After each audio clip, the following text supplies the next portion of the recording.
ஓம் அருள்மிகு ஸ்ரீ பிள்ளையாரப்பன் திருடியில் போற்றி. எல்லோருக்கும் வணக்கம். 4/12/2020 சார்வரி வருஷம் கார்த்திகை மாதம் 19ஆம் தேதி வெள்ளிக்கிழமை சுக்கிரவாரம் மகாலட்சுமி அனுகிரகமுள்ள நாள்.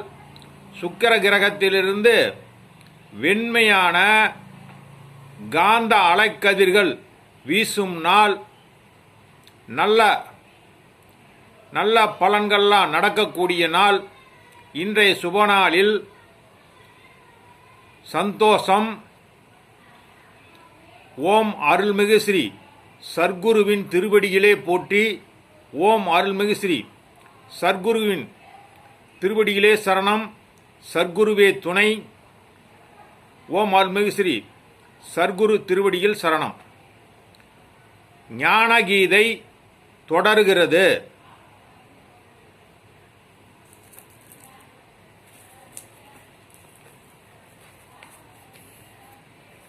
ஞானகீதை 1181.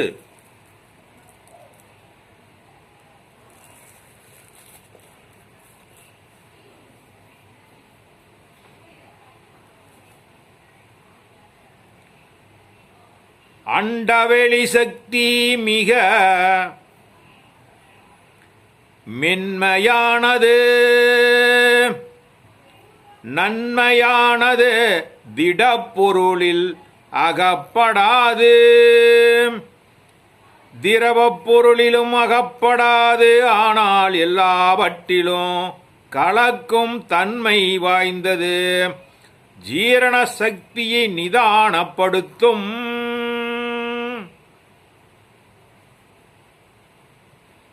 1182. அண்டவெளி சக்தி தேகத்தில் நிறைந்தால் பஞ்சபூதங்களால் வரும் உபாதைகள் குறையும்.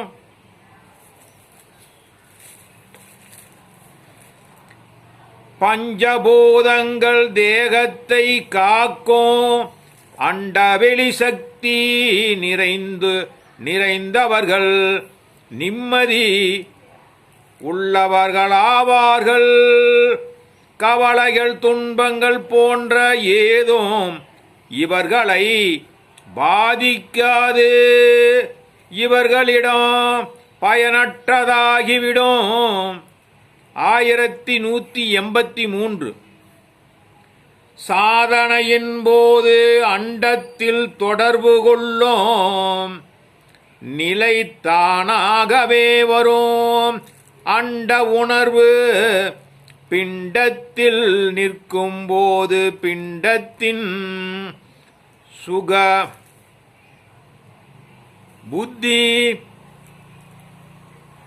சுகபுத்தி என்றால் இகபுத்தி என்ற அர்த்தம். சுகபுத்தி இகபுத்தி மறைந்துவிடும். அனைத்து பிரபஞ்சங்களிலும் உள் உணர்வு விரவி நிற்கும். 1184. அண்டத்தில் பிண்டம் கரைந்துவிடும். எல்லாமே ரகசியங்களாக இந்த உலகத்தில் உள்ளன. ஆன்மீகத்தில் செல்ல செல்ல எல்லா ரகசியங்களின் கதவுகளும் ஒவ்வொன்றாக தானாகவே திறந்து கொள்ளும். 1185. அண்டவெளியின் சக்தி உன்னுள் வந்த பிறகுதான் உன் உணர்வை வெளியில் கலந்து செயல்பட வைக்கலாம். உன் சாதனை சக்தி உணர்வுகளை அண்டவெளியில் கலக்கச் செய்து அண்டம் பூராவும் பரவ செய்யலாம். 1186. சும்மா இருக்கும் நிலையும் உண்டு. வெளிக்குள் வெளி கடந்த நிலை காரணவெளி காரியவெளி இரண்டையும் அண்டவெளிக்குள் கடந்து விட்டால் உன் சாதனை செயல் ஏதும் தேவையில்லை. 1187.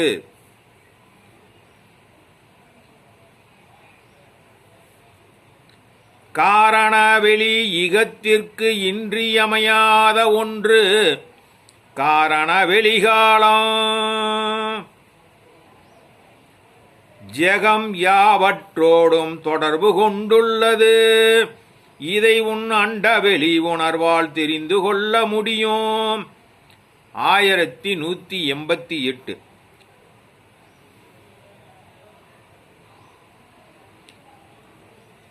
காரணவெளியை அறிய மௌனம்தான் தேவை. 1189. தினமும் நீ குறைந்தது 1 மணி நேரம் ஆத்மார்த்த தியானம் பழக வேண்டும். இதுதான் சாதனையின் உன்னதமானது. 1190. ஆத்மார்த்த தியானம் எளிதில் உனக்கு கைவல்யமாகாது. முதலில் நடந்தவை அனைத்தையும் இறைவனிடம் ஒப்படை. எல்லாம் அவருக்கு தெரியும். 1191.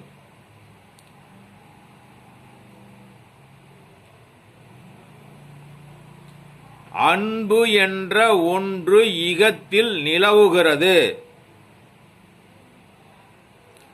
ஆனால் பொருள் உணராது மக்கள் உள்ளனர். அன்பு ஆத்மாவில் உள்ளது. அன்பு உள்ள இடத்தில் அமைதி இருக்கும்.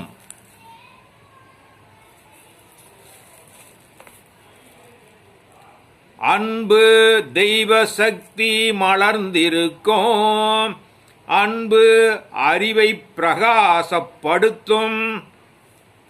அன்பு மனிதனை பூரணத்துவமாக்கும். அன்பு மனிதனை ஞானத்திற்கு அழைத்துச் செல்லும். அன்பு நோய்களை குணப்படுத்துகிறது. அன்பால் இறைவனை காணலாம். அன்பால் ஆத்ம தரிசனம் கிடைக்கும். 1192. அன்பிற்கும் பாசத்திற்கும் வேறுபாடு உண்டு.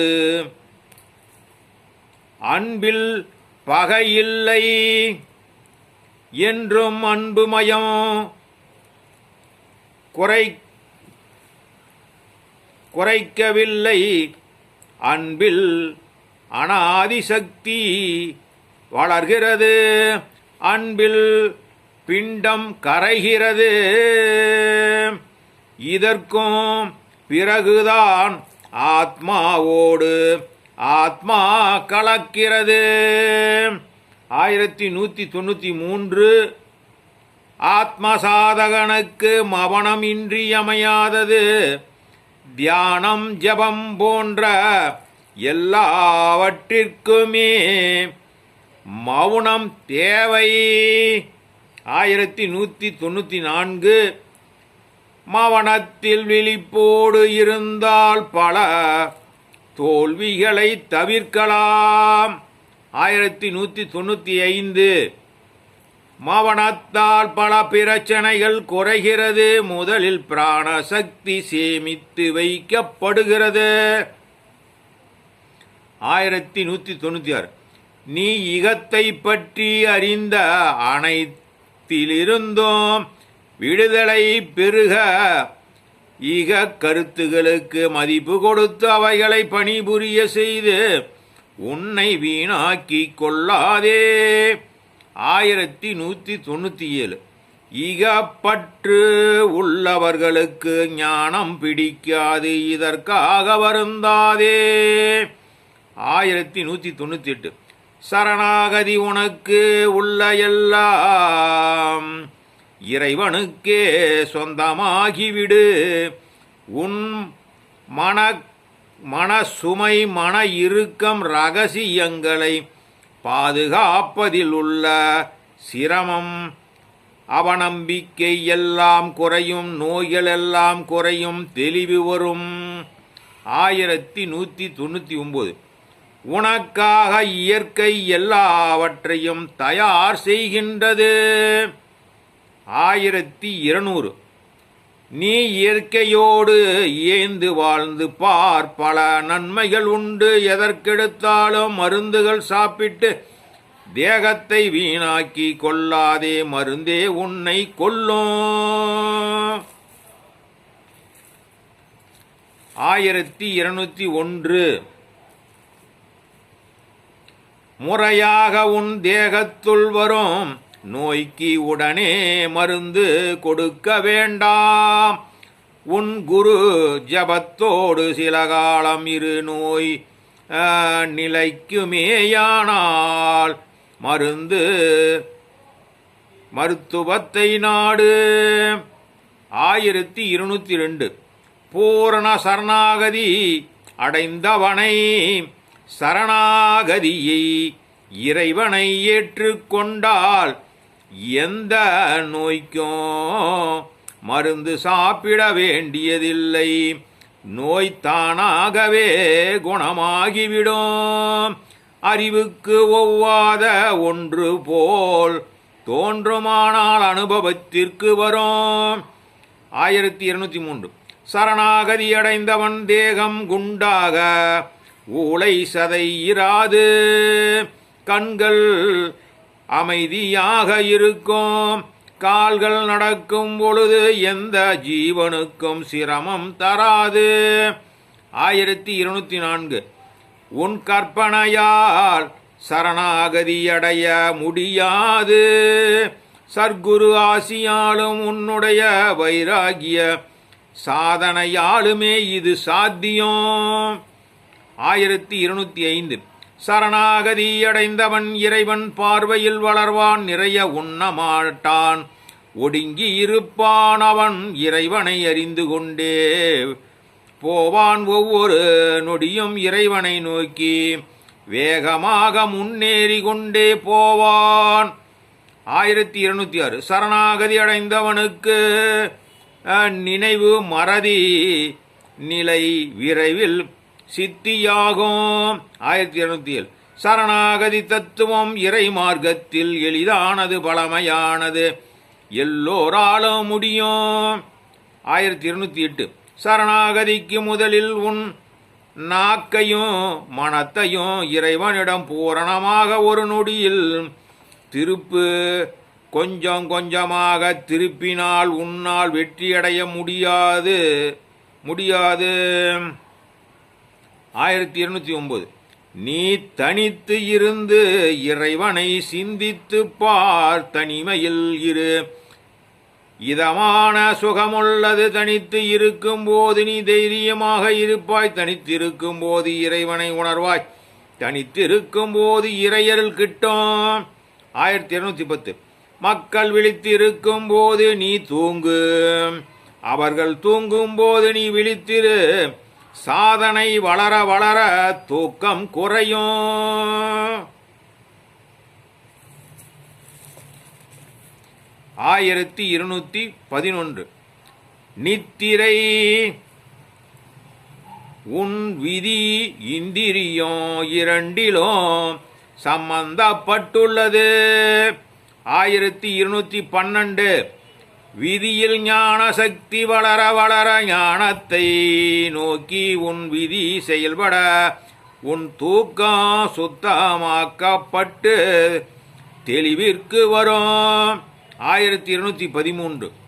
நித்திரையின் போது உன் விழிப்பு நிலை சாதனையில் இருக்கும், ஜபம் செய்து கொண்டே தூக்கம் தொடங்கி நித்திரை நீங்கியதும் வாய் ஜபம் சொல்லிக்கொண்டே இருக்கும். 1214. சக்தி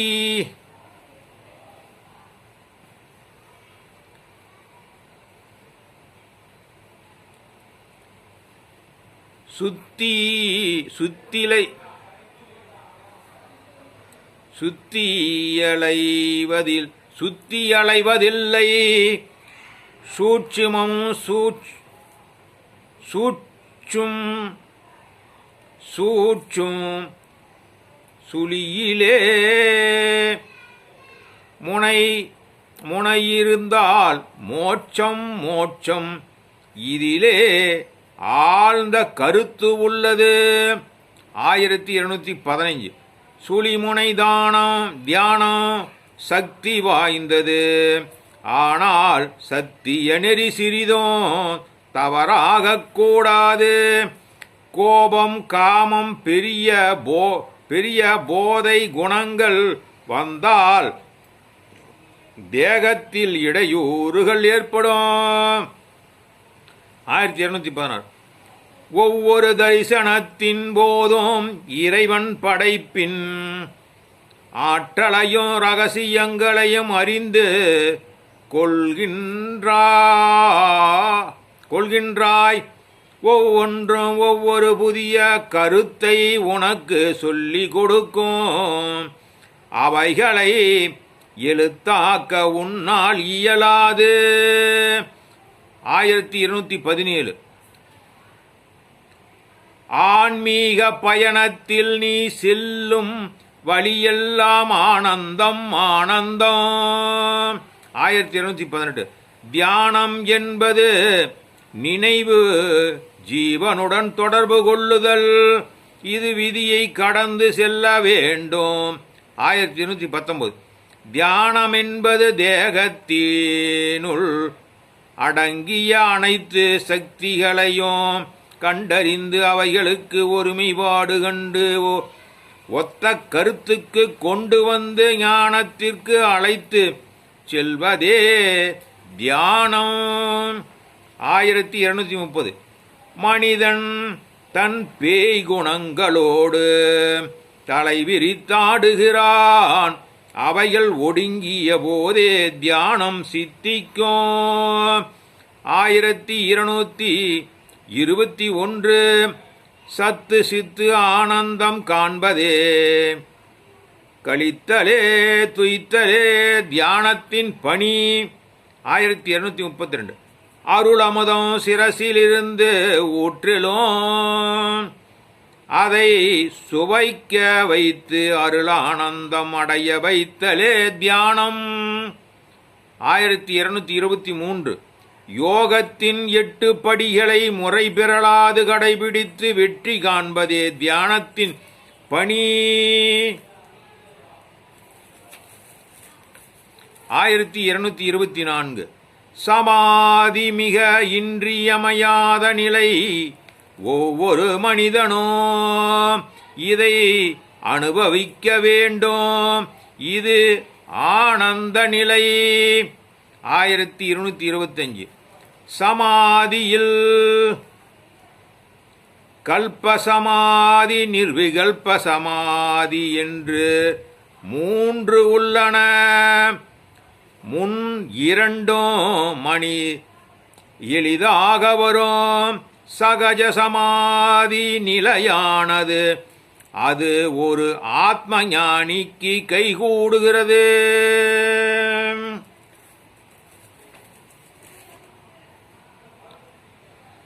ஞானகீதை தொடரும். வணக்கம். வாழ்வளமுடன், மகிழ்ச்சி, சந்தோஷம், நிம்மதி. நன்றி.